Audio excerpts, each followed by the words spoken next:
This shot, like many in the Threepenny Opera, makes the case for G.W. Pabst as one of the supreme masters of the tracking shot, moving through space with a commanding voyeuristic view of the bordello, while also closing in on the intimate fleeting moment, two prostitutes playing cards.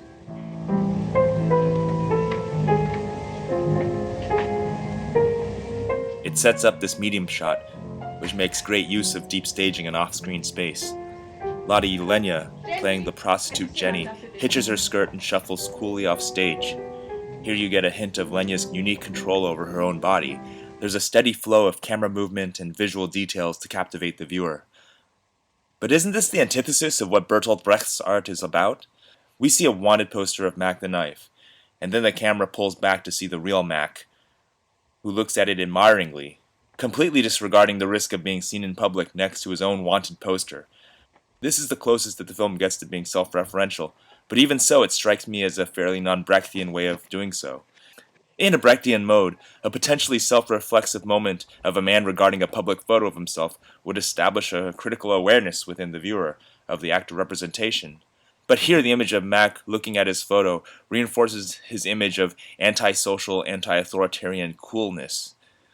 But lest we think that Pabst's cinema is all flashy cinematography, look at this cut, from a shot of Mrs. Peachum complaining hysterically to Jenny, to a reverse shot of Jenny, statuesque in her stillness, as she takes in the shock of hearing that her lover Mackie has married Peachum's daughter. Lotte Lenya was famous for her economy of gesture, seemingly divorced from the goings-on around her, contributing to the Brechtian alienation effect on theater. Here her acting is naturalized by Pabst's alluring expressionist cinema of long tracking shots, angled perspectives, and shadows. I can only assume that her presence and her off-kilter performance would have been much more jarring on stage than what we see here. There's a beautiful and evocative economy of shots here, from the reverse shot of Jenny lifting her stocking to another reverse shot of Mackie entering the brothel. With Jenny's silent reaction, we know that she won't be serving as Mrs. Peachum's informant, even if she took her money. The one thing I don't get about this shot is why Mrs. Peachum doesn't hear the prostitutes calling Mackie's name. Oh, buy a Kaffee. Mackie! Mackie!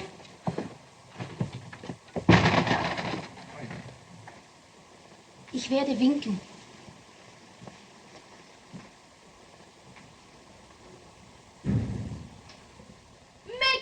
Here's an example of ornate mise-en-scène, typical of German expressionism.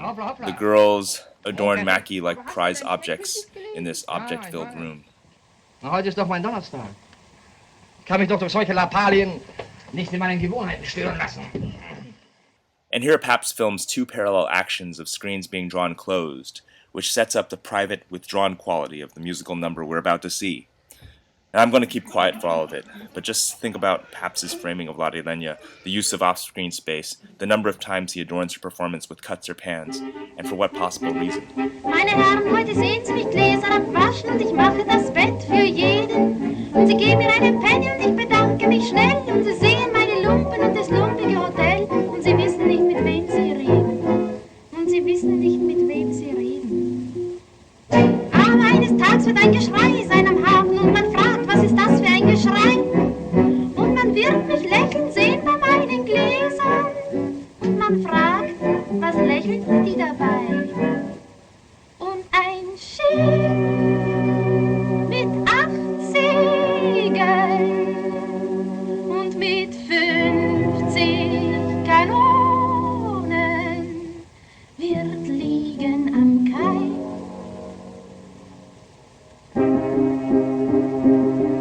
Meine Herren, da wird wohl ihr Lachen aufhören, denn die Mauern werden fallen hin.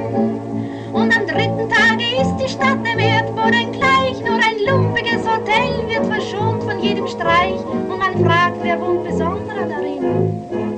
Und man fragt, wer wohnt besonderer darin? Und in dieser Nacht wird ein Geschrei auf das Hotel sein und man fragt, warum wird das Hotel verschont? Und man sieht mich treten aus der Tür gegen Norden und man sagt,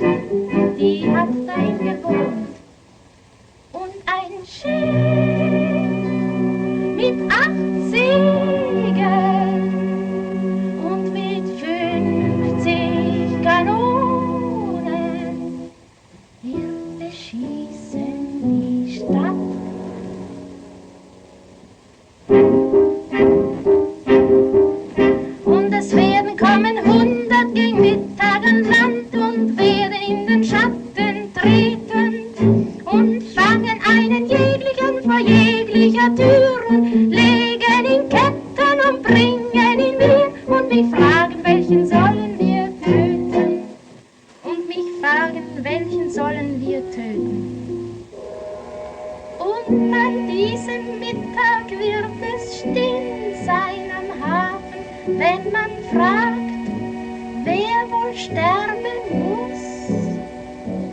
Und da werden sie mich sagen hören, alle. Und wenn dann der Kopf fällt, sage ich, hoppla. Und das Schiff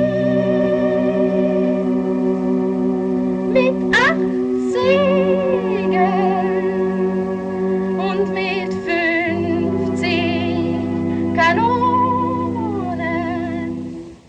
wird entschwinden neben mir.